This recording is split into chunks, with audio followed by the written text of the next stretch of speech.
Hi hello வணக்கம் மக்களே, நீங்க பார்த்துட்டு இருக்கிறது காலி ரிப்போர்ட்ஸ். நான் உங்கள் லோக்சுஜி.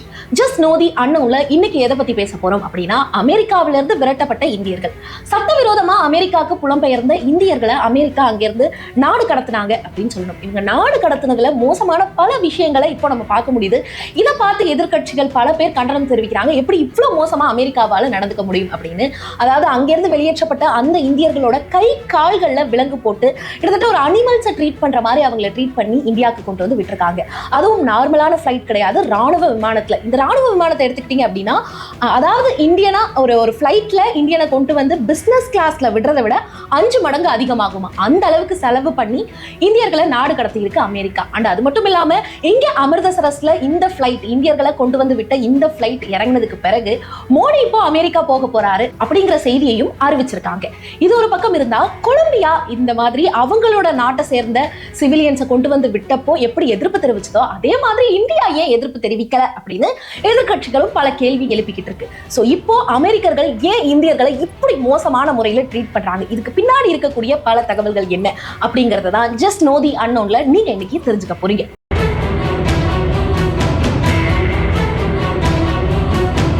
அமெரிக்காவுக்கு சட்டவிரோதமா புலம்பெயர்ந்த இந்தியர்கள். ஸோ அமெரிக்காவுக்கு இந்தியர்கள் புலம்பெயர்ந்து அப்படிங்கிறது ரொம்ப நார்மல்.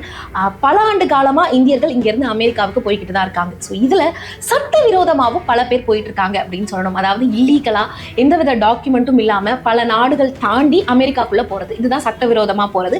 இப்படி சட்டவிரோதமா பலர் உள்ள இருக்காங்க அப்படிங்கிறத தெரிஞ்ச அமெரிக்க அரசு அண்ட் குறிப்பா ட்ரம்ப் அவர்கள் பதவியேற்ற பிறகு இந்த விஷயத்துல அவர் ரொம்ப கடுமையான நடவடிக்கைகளை எடுக்கிறாரு. அந்த வகையில ரொம்ப சமீபத்துல 104 இந்தியர்களை, சட்டவிரோதமா புலம்பெயர்ந்த இந்தியர்களை அவங்களுடைய ராணுவ விமானம் மூலமா இந்தியாவுக்கு நாடு கடத்தி இருக்காங்க. ஆனா இந்த விமானம் இந்தியாவில் இருக்கக்கூடிய அமிர்தசரஸ் அப்படிங்கிற இந்த பகுதியில வந்து தரையிறங்கி இருக்கு. 104 இந்தியர்களும் அவங்களுடைய ஆவணங்கள்லாம் சரிபார்க்கப்பட்டு அவங்களுடைய வீட்டுக்கு திருப்பி அனுப்பப்படுறாங்க. ஸோ இதுதான் நடந்த விஷயம். இப்போ இதுல இவங்க என்னென்னலாம் பண்ணியிருக்காங்க அப்படின்னு பாத்தீங்க அப்படின்னா, இந்தியர்களுக்கு அவங்களுடைய கை கால்கள்ல விலங்கு போட்டிருக்காங்க. கை கால்கள்ல விலங்கு போட்டு ஒருத்தங்களையா அந்த ஃபிளைட்ல கிட்டத்தட்ட அவங்களை ஒரு அடிமை மாதிரி ட்ரீட் பண்ணி தான் இந்தியாவுக்கு கொண்டு வந்து விட்டுருக்காங்க அப்படின்னு சொல்லணும். நான் ஏற்கனவே சொன்ன மாதிரி ராணுவ விமானத்துல இவங்களை இங்க அழைச்சிட்டு வந்திருக்காங்க. ஸோ இந்த மாதிரி ஏகப்பட்ட விஷயங்கள் ஏன் அமெரிக்கன்ஸ் இவ்வளோ பண்றாங்க அப்படிங்கிறதுக்கு முன்னாடி, இந்த மாதிரி புலம்பெயர்ந்த சட்டவிரோதமா புலம்பெயர்ந்த சிவிலியன்ஸை இந்தியன்ஸை கொண்டு வந்து விடுறது வாஸ் ஸோ நார்மல் அப்படின்னு சொல்லலாம். ஏன்னா அக்டோபர்ல, ஏதாவது 2023 அக்டோபர்ல இந்த மாதிரி ஒரு சம்பவம் நடந்திருக்கு. போன வருஷம் 2024 செப்டம்பர்ல இந்த மாதிரி சம்பவம் நடந்திருக்கு. இந்த மாதிரி ஆயிரக்கணக்கான சட்டவிரோதமா புலம்பெயர்ந்த இந்தியர்களை அமெரிக்கால இருந்து இந்தியாவுக்கு கூட்டிட்டு வராங்கிறது ஸோ நார்மல். பட் இந்த வாட்டி இது ஏன் இவ்வளோ பார்க்கப்படுது அப்படின்னா, அமெரிக்காவுடைய அந்த கடும் நடவடிக்கைகள். நான் சொன்ன மாதிரி கை கால்கள்ல விலங்க போட்டு கிட்டத்தட்ட ஒரு அனிமல் வந்து எங்கேயாவது மோசமா நடந்துராதோ அப்படின்னு சொல்லிட்டு அதை எப்படி பிடிச்சி இழுத்துட்டு வந்து அதை விடுவாங்க. அந்த மாதிரி தான் கிட்டத்தட்ட எல்லா இந்தியர்களையுமே கொண்டு வந்து விடுறாங்க. இதுக்காக ஒரு வீடியோவையும் ரிலீஸ் பண்ணியிருக்காங்க. ஆனால் அந்த வீடியோவுமே நம்ம பார்க்க முடியுது. அந்த வீடியோ பத்தி நம்ம பேசுவோம். அதுக்கு முன்னாடி இப்படி மோசமா இவங்களை ட்ரீட் பண்ணி கொண்டு வந்து விடுறாங்க. அதே மாதிரி அந்த ஃபிளைட் காஸ்ட் நான் ஆல்ரெடி சொன்னேன் இல்லையா, 5 மடங்கு அதிகம். அதாவது ஒரு பிசினஸ் கிளாஸ்ல ஒரு இந்தியனை அமெரிக்கா டு இந்தியா ஷிஃப்ட் பண்ணணும் அப்படின்னாலே ஆகிற செலவை விட 5 மடங்கு அதிகம். அதை விட 5 மடங்கு அதிகம் ஒரு இந்தியனை இவங்க இந்த நாடு கடத்தி இருக்க ஃபிளைட்ல அங்கிருந்து இங்க கூட்டு வர்றதுக்கு அவ்வளோ காஸ்ட் ஆகி இருக்கு.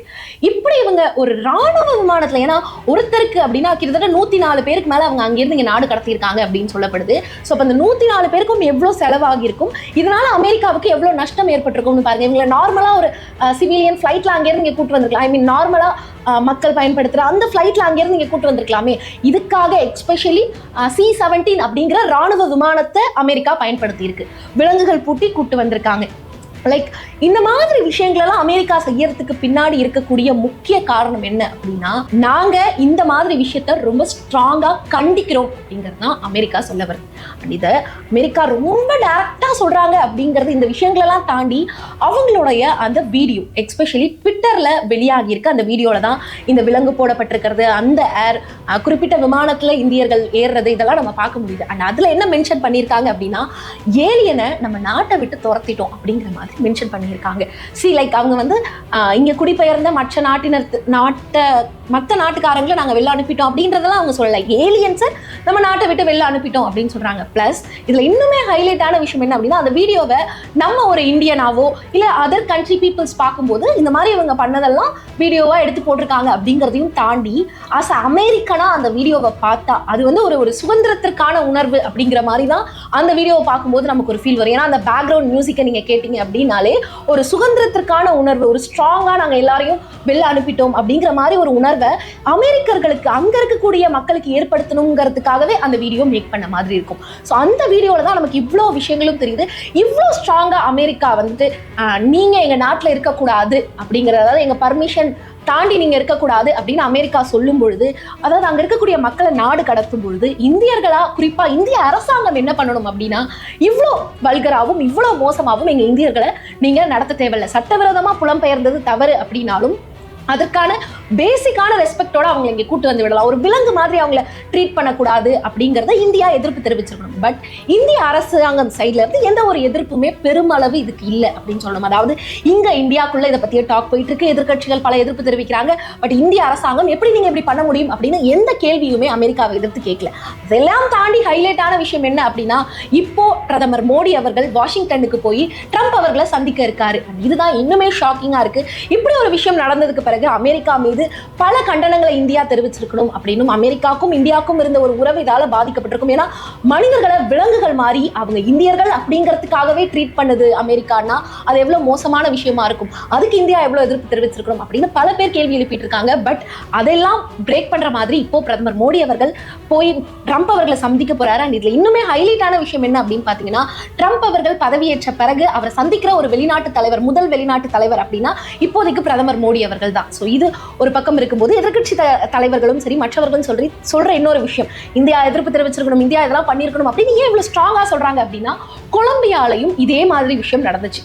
இதே மாதிரி கொலம்பியா மக்களையும் சட்டவிரோதமா புலம்பெயர்ந்திருக்காங்க அப்படின்னு அமெரிக்கா கொண்டு வந்து விடும்பொழுது அவங்க ரொம்ப ஸ்ட்ராங்கா அவங்களுடைய எதிர்ப்பை தெரிவிச்சாங்க.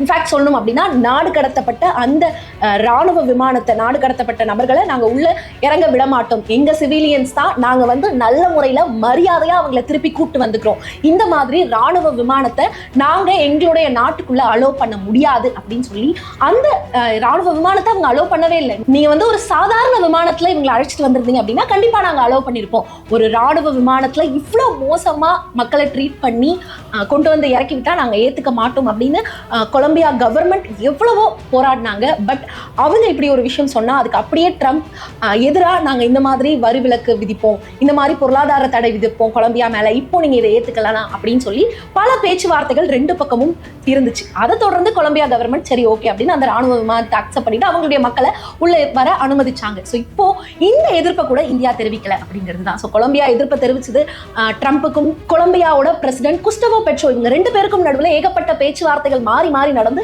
இறுதியில கொலம்பியா அவங்களுடைய குடிமக்களை ஏத்துக்கிட்டாங்க. பட் இந்தியா இந்த மாதிரி எதுவுமே பண்ணல. குறிப்பா மோடி கிட்ட ட்ரம்ப் இது குறித்து பேசியிருக்காரு. எது சரியான விஷயமோ அதை நாங்க பண்ணுவோம் அப்படிங்கிற மாதிரி சொல்லியிருக்காங்க. கண்டிப்பா சட்டவிரோதமா புலம்பெயர்ந்தது அப்படிங்கிறது தவறுதான். ஆனா அவங்களை இப்படி விலங்கு மாதிரி ட்ரீட் பண்றது அப்படிங்கிறது சரியான ஒரு விஷயமா இருக்காது. அண்ட் இதெல்லாம் தாண்டி இன்னும் பல விஷயங்கள் இது பின்னாடி சொல்லப்படுது. அதாவது அங்க இருக்கக்கூடிய பெண்கள் கூட தவறா நடத்தப்பட்டாங்க அந்த ஃபிளைட்ல அப்படிங்கிற மாதிரி பல விஷயங்களும் சொல்லப்படுது. பட் இது அஃபீஷியலான தகவல் எதுவும் அங்கிருந்து வரல அப்படின்னாலும் கொலம்பியா கவர்மெண்ட்டும் சொல்ற விஷயமும் இதுதான். அங்க இருக்கக்கூடிய பெண்கள் எல்லாம் மோசமான முறையில ராணுவ வீரர்கள் நடத்தினதாகவும் சொல்லப்படுது. இந்த மாதிரி பல தகவல்கள், அதாவது நான் ஏற்கனவே சொன்ன மாதிரி கை கால்கள் எல்லாம் விலங்கு போட்டு அனிமல்ஸ் மாதிரி ட்ரீட் பண்ணியும் அவங்களை கொண்டு வந்து விட்டுருக்காங்க. இப்படி விடப்பட்ட இந்த ஒரு குடிமக்களை, அதாவது சட்டவிரோதமா அங்க புலம்பெயர்ந்து போயிட்டு இப்படி திருப்பியும் இந்தியாக்குள்ளேயோ கொலம்பியாக்குள்ளேயோ திருப்பி வர குடிமக்களோட நிலைமை அப்படிங்கிறது இன்னுமே மோசமா இருக்கு. அதாவது அவங்க ரொம்ப மோசமான முறையில கிட்டத்தட்ட ஒரு அனிமலுக்கு ஈக்குவலா ட்ரீட் செய்யப்பட்டு தான் அவங்களுடைய நாட்டுக்கே திரும்பி வராங்க. அப்படி வர்றதுக்கு தாண்டி அவங்க பொருளாதாரமா ரொம்பவே இழந்துட்டு வராங்க. எப்படி அவங்க வந்து சட்டப்படி ஒரு நாட்டில இருந்து இன்னொரு நாட்டுக்கு புலம்பெயர்ந்தா செலவு ஆகுமோ அதே தான் சட்டவிரோதமா புலம்பெயர்ந்தாலும் ஆகிற செலவு. இன்ஃபேக்ட் சொல்லணும்னா சில நேரங்களில் இதை விட அதிகமாகவே ஆகும் அப்படின்னு சொல்லலாம். சட்டவிரோதமா தானே, எப்படியோ காசெல்லாம் இல்லாமல் தப்பிச்சு போயிடுவாங்களா அப்படின்னு கேட்டால் கிடையாது. என்னென்னவோ பண்ணி எவ்வளோ விஷயங்களை செஞ்சு ரொம்ப மோசமான முறையில் கிட்டத்தட்ட உயிரை பணயம் வச்சு அவங்க ஒரு நாட்டில இருந்து இன்னொரு நாட்டுக்கு எப்படியாவது நம்ம வாழ்க்கையில முன்னேறிட மாட்டோமா அப்படின்னு பல கனவுகளோட தான் போயிருப்பாங்க அப்படின்னு சொல்லணும். பட் அந்த கனவுகளெல்லாம் தகர் தெரிகிற மாதிரி அவங்க சட்டவிரோதமா புலம்பெயர்ந்தாங்க இருக்காங்க அப்படிங்கிற விஷயம் தெரிஞ்ச பிறகு அவங்க அதே நாட்டுக்கு திரும்பி வர்றது அப்படிங்கிறது நார்மல். பட் இந்த வாட்டி அவங்க ரொம்ப மோசமான முறையில் கிட்டத்தட்ட ஒரு அனிமல் மாதிரி அவங்களுடைய நாட்டுக்கு திருப்பி தள்ளப்பட்டிருக்காங்க, துரத்தப்பட்டிருக்காங்க அப்படின்னு சொல்லணும். அண்ட் இதுல இப்படி வெளியே வந்த பல அந்த நம்ம நாட்டு இந்தியர்கள் நாங்க வெளில வந்ததுக்கு பிறகு இனிமே நாங்க என்ன பண்ண போறோம்னு தெரியல, நாங்க எல்லா செலவும் பண்ணி எல்லா கடனும் வாங்கி எப்படியோ கஷ்டப்பட்டு தான் நாங்க போனோம். ஆக்சுவலா சட்டப்படியும் நாங்க போக ட்ரை பண்ணோம். பட் நாங்க பல பேர்கிட்ட ஏமாந்துட்டோம். அதெல்லாம் எப்படியாவது சரி கட்டதான், இப்படி சட்டவிரோதமா தப்பிச்சு போய் எப்படியாவது முன்னேறிட மாட்டோமா அப்படின்னு நாங்க நினைச்சோம். பட் இப்போ ரொம்ப மோசமான முறையில நாங்க விரட்டப்பட்டிருக்கோம், நாங்க என்ன பண்ண போறோம்னே தெரியல அப்படின்னு அவங்களுடைய கனவுகள் உடைஞ்சு அவங்க பேசுறத பார்க்கும்போது இன்னுமே கஷ்டமா இருக்கு. அண்ட் இதையும் தாண்டி இவங்க ட்ரீட் பண்ணப்பட்ட விதம், இதை பத்தி நம்ம பேச வேண்டியதா இருக்கு. ஏன் அமெரிக்கா இவ்வளோ ஸ்ட்ராங்கா இதுக்கு எதிர்ப்பு தெரிவிக்குது அப்படின்னா, ட்ரம்ப் அவர்கள், அதாவது ட்ரம்ப் பதவியேற்ற உடனே ஏகப்பட்ட விதிகள், ஏகப்பட்ட கட்டுப்பாடுகளை விதிச்சாரு. அது எல்லாமே அமெரிக்காவுக்கு குடிபெயர்ந்த மற்ற நாட்டினரை குறிப்பிட்டு தான் இருந்தது. அண்ட் அந்த விதிகள் எல்லாம் தாண்டி இப்படி சட்டவிரோதமா புலம்பெயர்ந்தவர்கள் மீது அவர் ரொம்ப கடுமையா அவரோட எதிர்ப்பை தெரிவிக்கிறார். அதாவது இவங்கெல்லாம் ஏலியன்ஸ், இவங்கெல்லாம் கிரிமினல்ஸ் அப்படிங்கிறது தான் ஒவ்வொரு முறையும் அவர் பேசுற விஷயமா இருக்கு. அதாவது மற்ற நாட்டில இருந்து உள்ள வந்தவங்க கிடையாது, அவங்க எல்லாம் குற்றம் பண்ணவங்க, குற்றவாளிகள், அவங்க எல்லாம் போகணும் அப்படிங்கிற மாதிரி ரொம்ப ஸ்ட்ராங்கா அவரோட எதிர்ப்பை தெரிவிக்கிறார். அண்ட் நம்ம இதுல இருந்து ஒரு விஷயத்தை எடுத்துக்கணும் அப்படின்னா, என்ன சொல்ல வருது அமெரிக்கா ட்ரம்புடைய இந்த அடுத்தடுத்த கடும் நடவடிக்கைகளை பார்க்கும்போது, குறிப்பா மனிதர்கள்னு கூட பார்க்காம இப்படி விலங்குகளுக்கு ஈக்குவலா ட்ரீட் பண்றது மூலமா என்ன சொல்ல வருது அமெரிக்கா? அதாவது இப்படி H1B விசா மூலமாகவும் படிப்பதற்காகவும் நீங்க எங்களோட அனுமதியோட உள்ள வரணும் அப்படின்னு சொல்றது சரி, ஆனா அதெல்லாம் தாண்டி வர்றவங்களை ஒரு மனிதர்களாகவாது அல்லது கைதிகளாக கூட ட்ரீட் பண்ணலாம். பட் இப்படி விலங்குகளா ட்ரீட் பண்றது அப்படிங்கிறது நாட் அக்செப்டபிள். இந்தியர்களா மட்டும் இல்ல, யாரா இருந்தாலும் அதை அக்செப்ட் பண்ணிக்க முடியாது. இப்படி பண்றதுக்கான காரணம் என்ன? அதாவது நீங்க எங்களோட அனுமதியோட எங்களோட அடிமைகளா இருந்தா மட்டும்தான் நான் உங்களை அலோவ் பண்ணுவோம் அப்படிங்கிற மாதிரி அமெரிக்கா சொல்லுதா அப்படின்ற ஒரு மனப்பான்மையும் இந்த விஷயத்தை பார்க்கும்போது தோணுது. குறிப்பா அமெரிக்கால ட்ரம்ப் அவர்கள் அடுத்தடுத்து கடும் விதிகளை அறிவிச்சாலும் இப்படி இந்தியர்களை கிட்டத்தட்ட ஒரு விலங்குக்கு ஈக்குவலா கொண்டு வந்து நம்ம இந்தியாவில் விட்டதை எப்படி பாக்குறீங்க? அண்ட் இதுக்கு இந்திய அரசாங்கம் சைட்ல இருந்து பெருசா எந்த எதிர்ப்பும் வரல அப்படிங்கிறதையும் நம்ம பார்க்க புரியுது.